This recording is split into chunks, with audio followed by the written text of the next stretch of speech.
ಮೈಸೂರಲ್ಲಿ ಮೊನ್ನೆ ನಡೆದಂತ ಘಟನೆ ಅರಮನೆ ಮುಂಭಾಗದಲ್ಲೇ ಹೀಲಿಯಂ ಸಿಲಿಂಡರ್ ಸ್ಫೋಟ ಕೇಸ್ ಏನಿದೆ ಇದನ್ನ ಪೊಲೀಸರು ಗಂಭೀರವಾಗಿ ಪರಿಗಣಿಸಿದ್ದಾರೆ. ಅಂದ್ರೆ ಭದ್ರತೆ ದೃಷ್ಟಿಯಿಂದ ಹಲವಾರು ಆಯಾಮಗಳಲ್ಲಿ ತನಿಖೆಯನ್ನ ಮಾಡಲಾಗ್ತಾ ಇದೆ. ಹೀಲಿಯಂ ಸ್ಫೋಟದಲ್ಲಿ ಸಾವಿನ ಸಂಖ್ಯೆ 3ಕ್ಕೆ ಏರಿಕೆಯಾಗಿದೆ.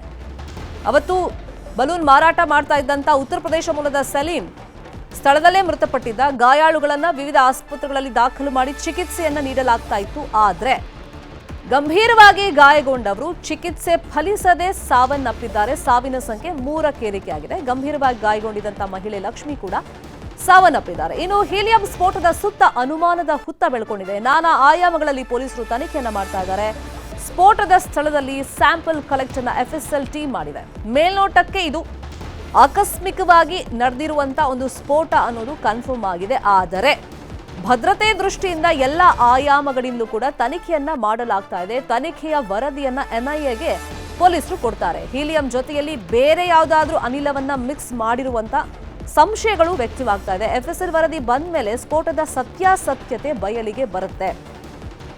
ಇನ್ನು ಉತ್ತರ ಪ್ರದೇಶ ಮೂಲದ ಬಲೂನ್ ಮಾರಾಟಗಾರ ಮೃತ ಸಲೀಂ ಹಿಸ್ಟ್ರಿಯನ್ನ ಮೈಸೂರು ಪೊಲೀಸರು ಕಲೆ ಹಾಕ್ತಾ ಇದ್ದಾರೆ. ಆತ ಇತ್ತೀಚೆಗಷ್ಟೇ ಮೈಸೂರಿಗೆ ಬಂದಿದ್ದ ಅನ್ನೋದು ಗೊತ್ತಾಗಿದೆ. ಮತ್ತೆ ಪ್ರವಾಸಿ ತಾಣಗಳ ಪೈಕಿ ಅಲ್ಲೆಲ್ಲ ಓಡಾಡ್ತಾ ಇದ್ದ ಅಂತಾನೂ ಆತನ ಚಲನವಲನದ ಮೇಲೆ ಪೊಲೀಸರು ನಿಗಾ ಇಟ್ಟಿದ್ರು.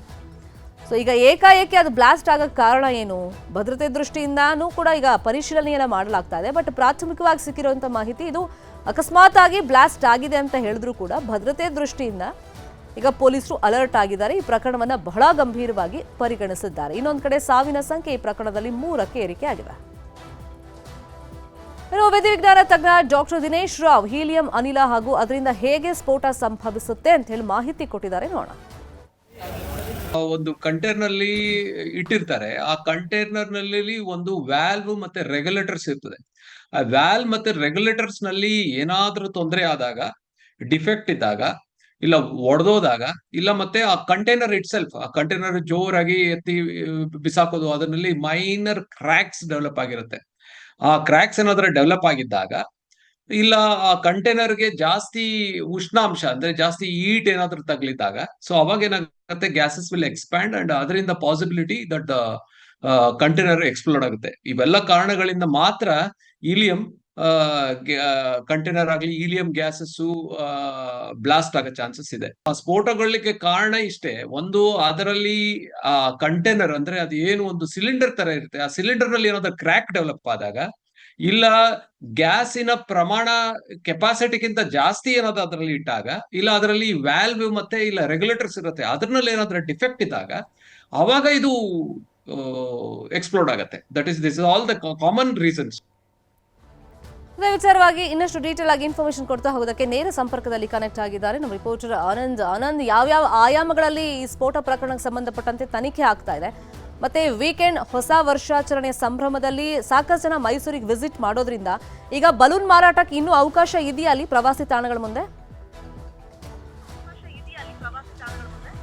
ಶರ್ಮಿತಾ, ಏನು ಮೈಸೂರಿನಲ್ಲಿ ಮೊನ್ನೆ ಆದಂತಹ ಹೀಲಿಯಂ ಗ್ಯಾಸ್ ಸಿಲಿಂಡರ್ ಸ್ಫೋಟ ಪ್ರಕರಣಕ್ಕೆ ಸಂಬಂಧಿಸಿದಂತೆ 3 ಈಗ ದುರ್ಮರಣವನ್ನ ಕಂಡಿರುವಂತದ್ದು. ಈ ನೆಲೆಯಲ್ಲಿ ಪೊಲೀಸರು ಕೂಡ ಎಲ್ಲ ಆಯಾಮಗಳಿಂದಲೂ ಕೂಡ ತನಿಖೆಯನ್ನು ನಡೆಸ್ತಾ ಇರುವಂತದ್ದು. ಪ್ರಾಥಮಿಕವಾಗಿ ಇದು ಆಕಸ್ಮಿಕವಾಗಿ ಆಗಿರೋದು ಅನ್ನುವಂಥದ್ದು ಪ್ರಾಥಮಿಕ ವರದಿಯಿಂದ ದೃಢಪಟ್ಟಿದ್ರು ಕೂಡ ಪೊಲೀಸರು ಇನ್ನು ಬೇರೆ, ಯಾಕಂತ ಹೇಳಿದ್ರೆ ದುರುದ್ದೇಶದಿಂದ, ಕ್ರಿಸ್ಮಸ್ ಇರೋದ್ರಿಂದ, ಹೊಸ ವರ್ಷ ಆಚರಣೆ ಇರೋದ್ರಿಂದ ದುರುದ್ದೇಶದಿಂದ ಏನಾದ್ರು ಮಾಡಿರ್ಬೋದಾ ಅನ್ನುವ ನಿಟ್ಟಿನಲ್ಲೂ ಕೂಡ ಎಲ್ಲ ಆಯಾಮಗಳಿಂದಲೂ ಕೂಡ ತನಿಖೆಯನ್ನ ಮಾಡ್ತಾ ಇರುವಂತದ್ದು.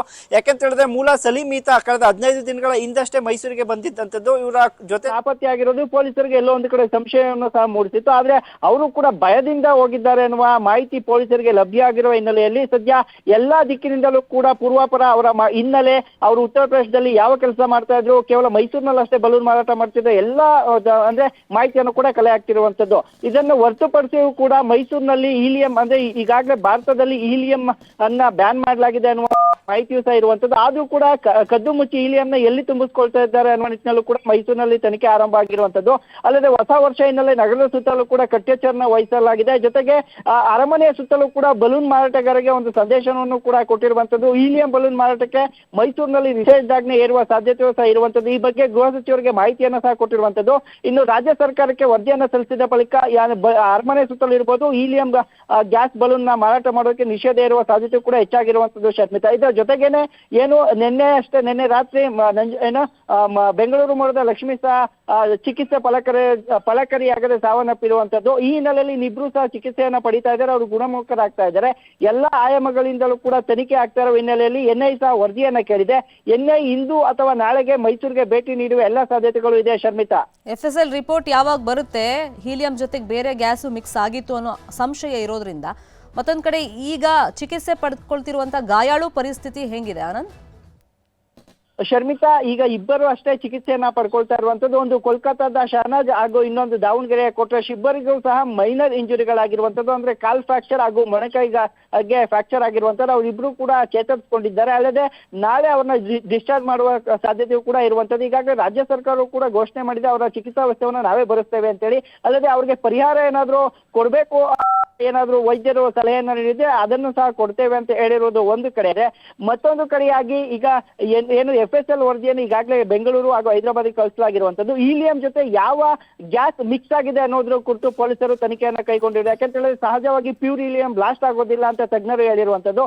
ಜೊತೆಗೆ ಮೆಟಲ್ ಡಿಫೆಕ್ಟ್ ಇದ್ರೆ ವೋಲ್ವ್ ಅಥವಾ ಗ್ಯಾಸ್ ಅಂದ್ರೆ ಸಿಲಿಂಡರ್ ನಲ್ಲಿ ಹೆಚ್ಚಿನ ಸಾಮರ್ಥ್ಯ, ಗ್ಯಾಸ್ ಸಾಮರ್ಥ್ಯಕ್ಕಿಂತ ಹೆಚ್ಚು ಗ್ಯಾಸ್ ಅನ್ನು ತುಂಬಿದಿರೋ ಪರಿಣಾಮ ಬ್ಲಾಸ್ಟ್ ಆಗಿದೆಯಾ ಅನ್ನೋ ಕೂಡ ತನಿಖೆಯನ್ನ ಮಾಡ್ತಾ ಇರುವಂತದ್ದು. ಆದ್ರೆ ಇಲ್ಲಿ ಪ್ರಮುಖವಾಗಿ ಹೀಲಿಯಂ ಜೊತೆ ಯಾವ ಗ್ಯಾಸ್ ಅನ್ನ ಮಿಕ್ಸ್ ಮಾಡಲಾಗಿದೆ ಎಂಬುದರ ಕುರಿತು FSL ವರದಿಗಾಗಿ ಪೊಲೀಸರು ಕಾಯ್ತಾ ಇರುವಂತದ್ದು ಶರ್ಮಿತಾ. ಫೈನ್, ಫಾಲೋ ಅಪ್ ಮಾಡೋ ಸುದ್ದಿನ. Thank you Anand.